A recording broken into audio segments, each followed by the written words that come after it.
Hello दोस्तों, स्वागत है आपके अपने YouTube channel three little tutor में। आज हम आपके लिए लेके आए हैं केंद्रीय विद्यालय एडमिशन 2023-24 से संबंधित एक महत्वपूर्ण जानकारी। यह जानकारी NCERT द्वारा जारी की गई है और यह अति महत्वपूर्ण है।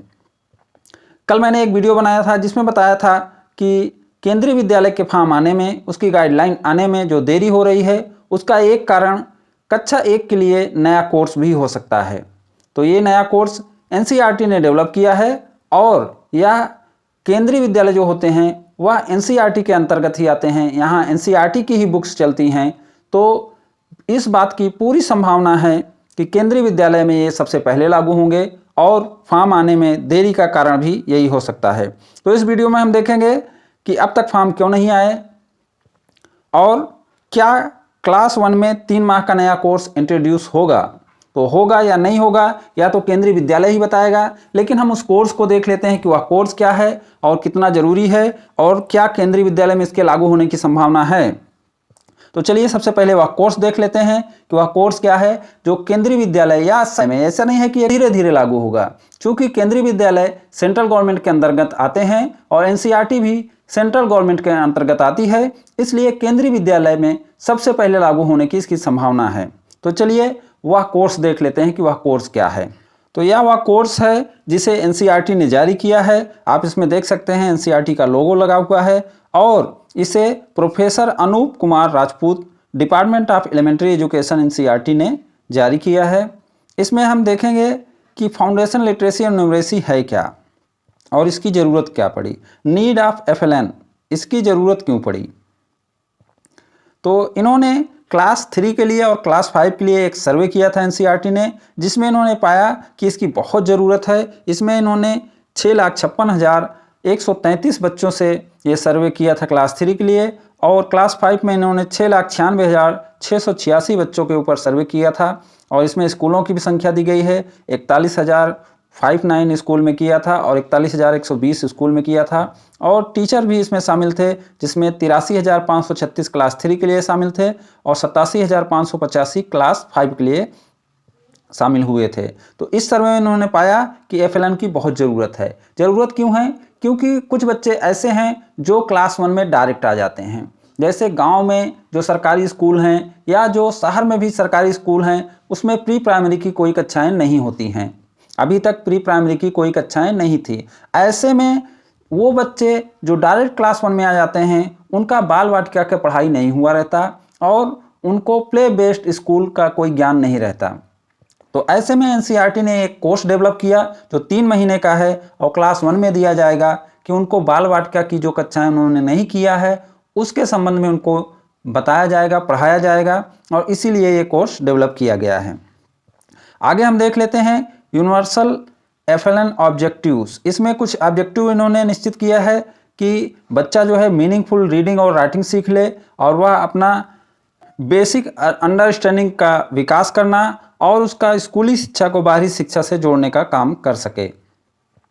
इसके बाद curricular expectation pedology should include play way and experimental activities. इसमें बताया गया है कि उसको कैसे पढ़ाना है, प्ले बेस्ड और एक्सपेरिमेंटल एक्टिविटीज़ कराना है, रिसोर्स लोकली आपको डेवलप करने हैं। इसी तरीके से कुछ कुछ चीज़ें इसमें बताई गई हैं।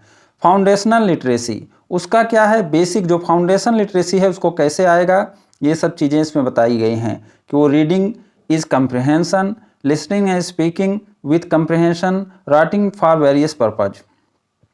फाउंडेशनल न्यूमरेसी, उसको अंक ज्ञान कैसे होगा, बेसिक अंक ज्ञान उसको कैसे होगा, कैसे उसको पढ़ाना है, कैसे बताना है, ये सब चीज़ें इसमें बताया गया है। न्यूमरेसी एंड मैथमेटिकल अंडरस्टैंडिंग, फिर इसमें ये बताया गया है कि उसको कैसे पढ़ाना है। ELPS अप्रोच, उसको जो ई से है एक्सपीरियंस विथ फिजिकल ऑब्जेक्टिव, भौतिक वस्तुओं के साथ अनुभव कराना है उसको। बोली जाने वाली भाषा जो अनुभव का वर्णन कराती है, लोकल जो बोली जाने वाली भाषा है उसमें उसको सिखाना है। और फिर पिक्चर, चित्र जो प्रतिनिधित्व करते हैं, चित्र के द्वारा उसको पढ़ाया जाना है। नेक्स्ट है writing symbol that's generate the experience, लिखित प्रतीक जो अनुभव का सामान्यीकरण करते हैं। फिर उसको लिखना भी सिखाना है कि लिखना कैसे है। इंटीग्रेशन ऑफ लिटरेसी न्यूमरेसी, दोनों को जोड़कर कैसे देखेंगे। फिर ये महत्वपूर्ण है यहाँ से SPM स्कूल प्रिपरेशन मॉड्यूल, ये आपका मेन है जिसके लिए मैं ये वीडियो बना रहा था। इसमें क्या है कि आपका वो 3 मंथ का जो प्ले बेस्ड लर्निंग है फॉर ऑल ग्रेड 1 स्टूडेंट बाल वाटिका, उसके बारे में बताया गया है। तो मॉड्यूल का नाम क्या है? 3 month play based learning for all grade 1 student. इसको थोड़ा सा जूम कर देता हूँ, ये लाल वाले के सामने जो लिखा है। तो एक 3 महीने का प्ले बेस्ड लर्निंग प्रोग्राम रखा गया है स्टूडेंट, क्लास 1 के स्टूडेंट के लिए रहेगा और इसे बाल वाटिका कहा जाएगा। एलिमेंट ऑफ SPM, इसका एलिमेंट क्या रहेगा? एक्टिविटीज एंड वर्कबुक अराउंड, उसमें क्या एक्टिविटीज कराई जाएंगी और वर्कबुक के द्वारा सिखाया जाएगा। साउंड्स बताए जाएंगे, वर्ड्स बताए जाएंगे, अल्फ़ाबेट्स बताए जाएंगे, कलर, शेप्स एंड नंबर बताए जाएंगे। Involving collaboration with peers and parents, उनके मित्र और उनके पेरेंट के द्वारा। अब जो नेक्स्ट है वह है मटेरियल कौन प्रोवाइड करेगा इसके लिए? तो material to be developed by NCERT and SCERT, जो NCERT है और जो राज्य के SCERT हैं वो मटेरियल प्रोवाइड करेंगे। वेयर मतलब ये कहाँ होगा, कहाँ ये चीज़ पढ़ाई जाएगी, कहाँ बताई जाएगी। स्टैंड अलोन आंगनवाड़ी जो अकेले आंगनवाड़ी हैं या तो उनमें, या आंगनवाड़ी को लोकेटेड विथ स्कूल, जो आंगनवाड़ी स्कूल से संबंधित हैं, स्कूल से जुड़े हुए हैं। प्री प्राइमरी स्कूल में भी पढ़ाए जाएंगे। स्टैंड अलोन प्री स्कूल्स, और अलग से खोलकर प्री स्कूल खोलकर बताए जाएंगे। तो ये चीज़ें स्कूलों में भी होंगी, आंगनवाड़ी में भी होंगी, और जो आंगनवाड़ी और स्कूल मिलके रहते हैं उसमें भी होगी। तो मतलब ये कहाँ पढ़ाया जाएगा, कौन देगा, ये सारी चीज़ें बताई गई हैं। तो ये एक बहुत महत्वपूर्ण चीज़ है और ये बहुत ज़रूरी भी है कि जो बच्चे डायरेक्ट क्लास 1 में आ रहे हैं उनको भी प्री प्राइमरी का ज्ञान होना चाहिए। तो 3 मंथ का NCERT द्वारा डेवलप कोर्स है जो कि क्लास 1 में कराए जाएंगे और उम्मीद है कि ये केंद्रीय विद्यालय में भी शुरू होंगे। तो ये जानकारी आपको देना था। अच्छा, इसके साथ साथ हेल्थ एंड न्यूट्रिशंस भी इसमें बताए गए हैं कि बच्चे का ध्यान भी रखे जाना है, क्योंकि बच्चे का अगर हेल्थ सही रहेगा, उसका मेंटल हेल्थ सही रहेगा, उसका फिजिकल हेल्थ सही रहेगा, तभी वो आगे बढ़ पाएगा। तो उस बारे में भी इसमें बताया गया है। Energising breakfast in the addition to mid day meal, उसको मिड डे मील देकर उसको एनर्जी करे जाएगा। Boosting mental and physical health, उसका मेंटल और फिजिकल हेल्थ को बूस्ट किया जाएगा। Regular health checkups and health card, उसका रेगुलर हेल्थ चेकअप होगा और उसको हेल्थ कार्ड भी प्रोवाइड किया जाना चाहिए। ये क्या एक सजेशन रहता है, इसे लागू करना नहीं लागू करना सरकार के ऊपर रहता है, लेकिन चूंकि NCERT का है तो ये केंद्रीय विद्यालय में लागू होने की पूरी संभावना है। रिसोर्सेज, अब इसको किस रिसोर्स से पूरा किया जाएगा? तो setting up school and public libraries in remote area, ऐसे एरिया जहाँ पर अच्छे प्राइवेट स्कूल नहीं है, रिमोट एरिया हैं, वहाँ पर स्कूल खोलकर या लाइब्रेरी खोलकर इन्हें प्रोवाइड किया जाएगा, इन्हें पढ़ाया जाएगा। लाइब्रेरी कौन खोलेगा, जिम्मेदारी किसकी है? बाय स्कूल के द्वारा, बाय कम्युनिटी समाज के द्वारा, बाय लोकल गवर्नमेंट है। बाकी बाय लोकल गवर्नमेंट जो स्टेट गवर्नमेंट है वह भी इसको खोल सकती है, मतलब स्कूल खोल सकती है, लाइब्रेरीज भी खोल सकती है। डिजिटल लाइब्रेरी फॉर ऑल, तो डिजिटल लाइब्रेरी तो सभी के लिए है, इसमें दीक्षा है, ई पाठशाला है, NROER है, ये डिजिटल लाइब्रेरी है जहाँ से आप सीख सकते हैं, बच्चों को सिखा सकते हैं। नेक्स्ट है वर्कबुक एंड एक्टिविटी मटेरियल। अब वर्कबुक एंड एक्टिविटी मटेरियल ये लर्निंग किट है, प्ले बेस्ड मटेरियल रहेंगे इसमें। फिर national book promotion policy to ensure the availability, accessibility, quality and readership of books, तो ये नेशनल बुक प्रमोशन पॉलिसी है, इसे भी इसमें लागू किया जाएगा। पीयर ट्यूटरिंग, इसमें एक चीज़ और किया गया है, देखिए ये पूरी गाइडलाइन है तो इसमें टीचर के लिए भी कुछ चीज़ें हैं, कुछ चीज़ें अभिभावक के लिए हैं और ज़्यादातर चीज़ें बच्चों के लिए हैं। तो इसको भी थोड़ा सा देख लेते हैं। पीयर ट्यूटरिंग क्या है? देखिए मित्र शिक्षक, हिंदी में अगर इसे बोलेंगे तो मित्र शिक्षक, मित्रवत शिक्षक।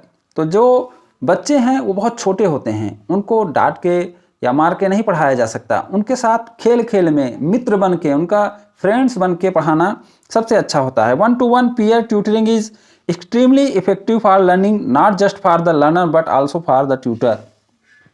इन्होंने कहा है कि पीयर ट्यूटरिंग एक ऐसा चीज़ है जिसमें केवल लर्नर को ही फायदा नहीं होता, बल्कि जो पढ़ा रहा है, जो ट्यूटर है, उसको भी फायदा होता है। It can be taken as a voluntary and the joyful activity for fellow student under the supervision of trained teacher. तो इसको किसके साथ, joyful activity for fellow student, उनके साथ एक खुशनुमा माहौल में पढ़ाई की जाए और इसमें एक ट्रेन टीचर के देख रेख में किया जाना। Every literate member of the community could commit to teaching one student how to read, it would change the country landscape very quickly. इसमें जिम्मेदारी भी दी जा रही कम्युनिटी के लोग के लिए भी कि जो पढ़े लिखे लोग हैं वह एक बच्चा कम से कम पकड़ ले, एक लोग को पकड़ लें कि मैं एक बच्चे को पढ़ाऊंगा, उसको थोड़ा सा नॉलेज दूंगा, उसको ज्ञान दूंगा, तो ये क्या है, देश के लिए बहुत बड़ी एक विक्ट्री हो जाएगी। तो ये जानकारी थी जिसके अनुसार मुझे लगता है कि जो आपका केंद्रीय विद्यालय का फॉर्म आने वाला है उसमें भी देरी हो रही है, शायद ये इसी सत्र में लागू हो जाए या अगले सत्र में लागू हो, क्योंकि ये लागू होना तो ज़रूरी है और ये लागू होगा भी, क्योंकि एक अच्छा प्रयास है एनसीईआरटी का और इसे लागू होना भी चाहिए। तो उम्मीद करता हूँ कि ये जानकारी आपको अच्छी लगी होगी। अगर आपको ये वीडियो अच्छा लगा हो तो इसे लाइक एंड शेयर करें और हमारे चैनल को सब्सक्राइब भी करें। Thank you for watching.